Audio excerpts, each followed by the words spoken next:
Bonjour mes amis, je vous souhaite un très bon dimanche d'Avent. Je pense que vous avez peut-être eu l'occasion de suivre la messe à la télévision, d'écouter une homélie par un prédicateur, malheureusement sans pouvoir communier, et sans pouvoir aussi rencontrer la communauté qui nous tient tant à cœur. Oh, vous avez aussi la possibilité, bien sûr, de suivre des reportages chrétiens sur la télévision, sur Internet, mais cela ne remplace pas le contact direct. J'essaye de pallier aujourd'hui ce manque, cette carence, en vous proposant un entretien que j'appellerai homélie, puisque voilà, vous savez que je rédige chaque semaine, je médite la parole et j'écris un texte que nous avons l'habitude d'écouter chaque dimanche, voilà quand le prêtre ou le diacre commente l'Évangile. Voici celui de ce deuxième dimanche de l'Avent. Nous avons un peu perdu l'habitude d'entendre parler de bonnes nouvelles, il est vrai. Chaque jour, nous n'en recevons presque que des mauvaises. Les médias ne cessent de nous parler de la crise, le coronavirus, le nombre d'hospitalisations, de décès, des fermetures, des faillites ou des violences de toutes sortes. Dans ce contexte, qu'est-ce qui serait pour vous, mes amis, une bonne nouvelle?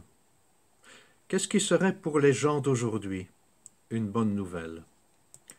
La majorité dira probablement pouvoir fêter Noël en famille, avec tous les siens, tous ceux qu'on aime, autour d'une table chaleureuse et bien garnie.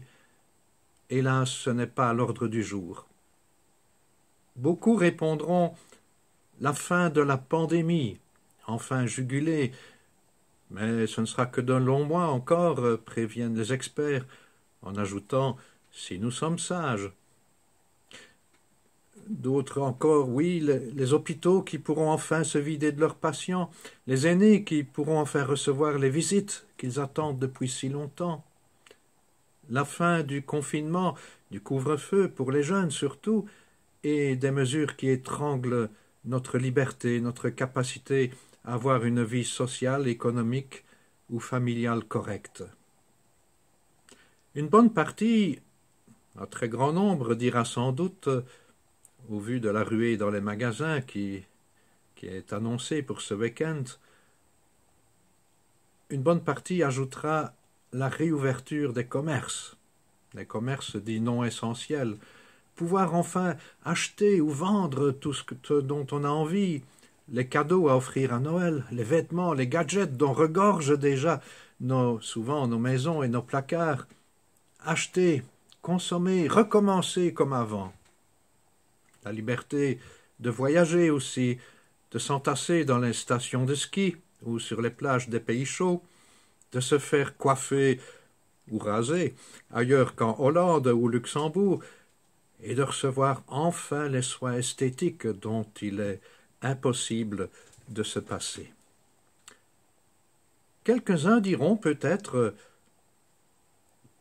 enfin pouvoir retourner à la messe dans leur paroisse, pour ceux qui en retrouveront le chemin. Une messe qui ne soit pas virtuelle avec un curé streaming, mais ils pourront enfin communier et prier avec ceux de leur communauté. Et peut-être, oui peut-être, quelqu'un, peut-être vous, dira la venue de Jésus-Christ, Fils de Dieu en notre chair. Qu'est-ce qui serait pour vous, aujourd'hui, mes frères, une bonne nouvelle? Est-ce la venue de Jésus-Christ, Fils de Dieu en notre chair? Eh bien, c'est de cela qu'il est question aujourd'hui. L'évangile de Marc, que nous lisons cette année B, s'ouvre sur ces mots. Commencement de la bonne nouvelle de Jésus-Christ, Fils de Dieu.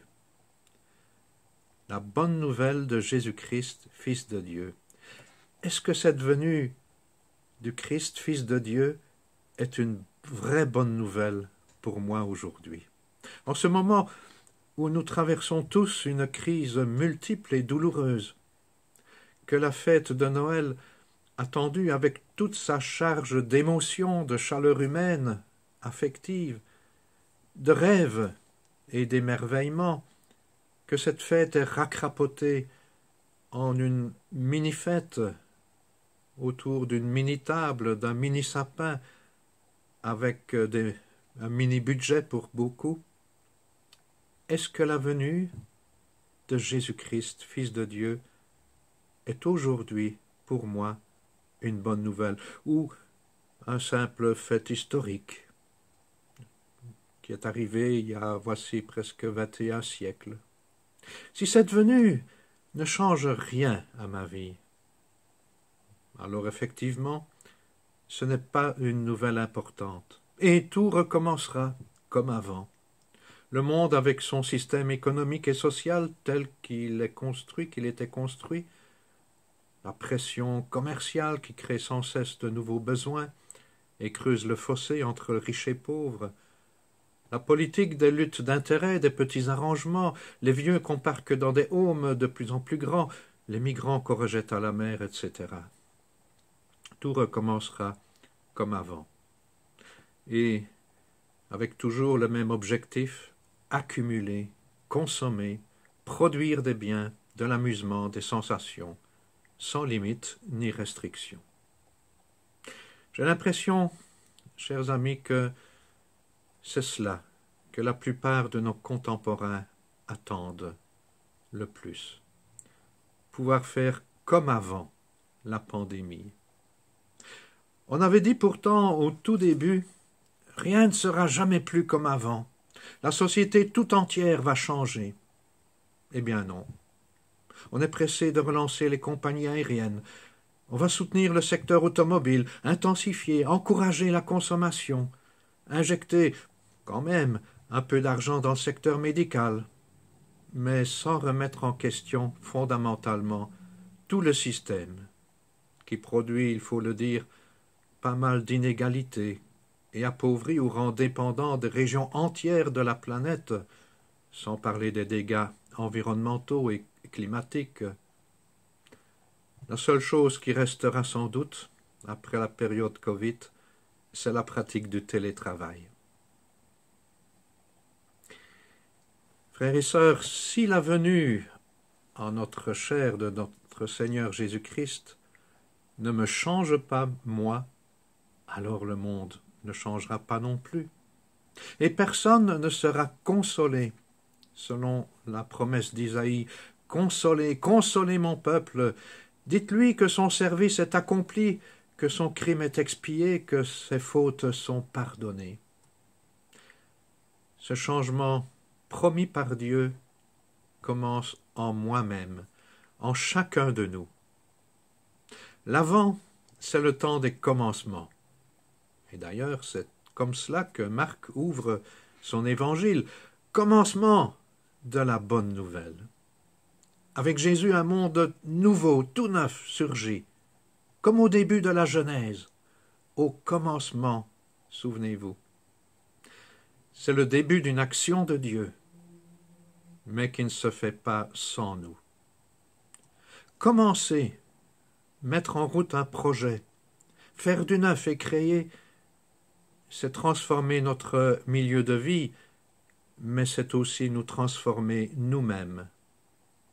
Commencer n'est pas toujours facile.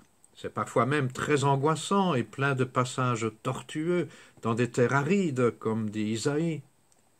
Commencer, c'est toujours prendre un risque, car il faut accepter de se mettre en marche vers l'inconnu.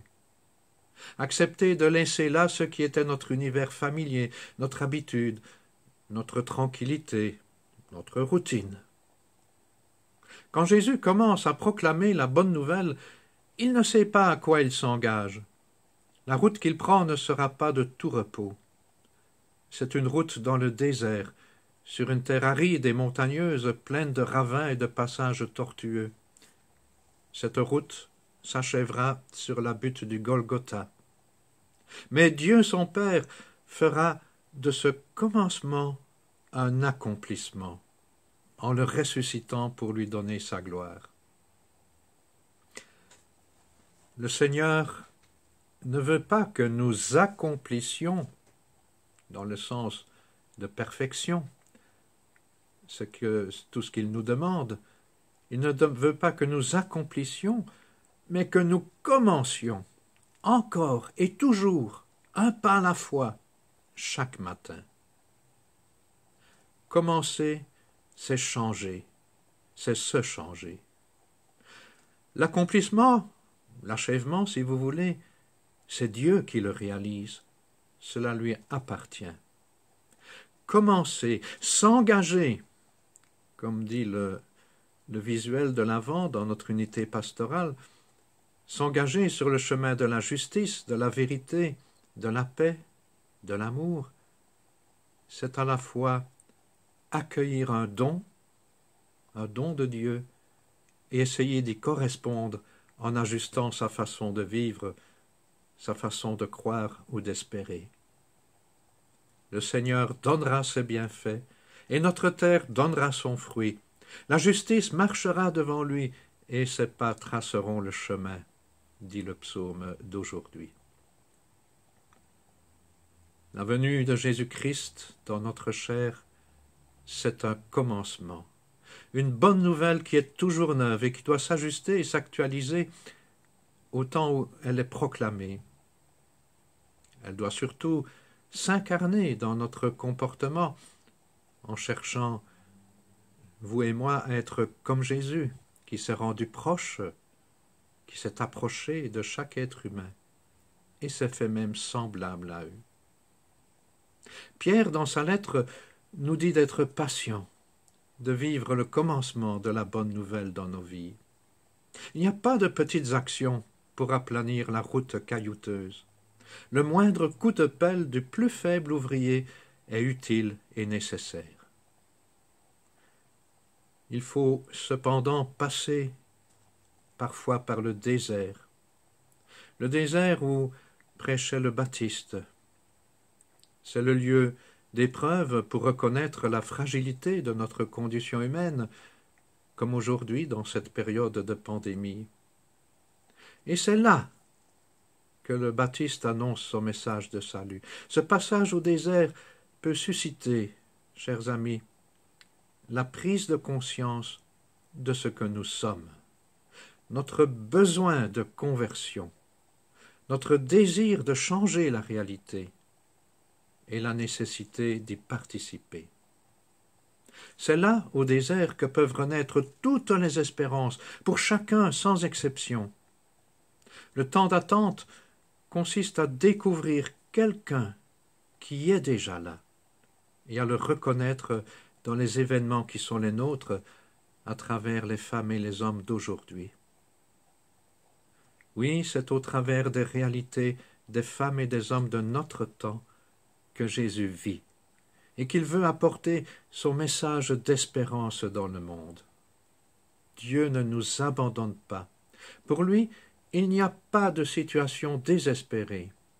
Un commencement ou un recommencement est toujours possible. Un temps pour changer, dit le pape François, en titre de son nouveau livre. L'Avent est là pour nous rappeler que Dieu vient à notre rencontre. Il nous rejoint au cœur de nos vies, de nos joies et de nos épreuves, pour nous annoncer du neuf, le Fils de Dieu, celui que que Noël, mais aussi Pâques, a révélé. Malgré l'insécurité qui nous guette, nous devons nous engager pour ouvrir de nouveaux sentiers, et non pas refaire du vieux sur nos anciens chemins d'errance. C'est la seule façon de faire naître l'espérance aujourd'hui. Dieu frappe à notre porte, et il attend de nous une réponse pour annoncer la bonne nouvelle. Monte sur une haute montagne. N'ayons pas peur. Jésus nous accompagne. Amen. Très bon dimanche d'Avent, frères et sœurs, et je suis extrêmement heureux de pouvoir vous annoncer déjà que le 24 décembre, une messe de Noël, une messe de minuit, sera retransmise en direct sur la chaîne de Védia, anciennement Télévesdre, avec le concours de leur équipe technique, messe qui sera co-célébrée par les prêtres du doyenné de Verviers. Et cela dans l'église Saint-Remacle, qui est le cœur de notre doyenné. À vous tous, déjà un saint chemin d'avant et bonne préparation à la fête de la Nativité 2020.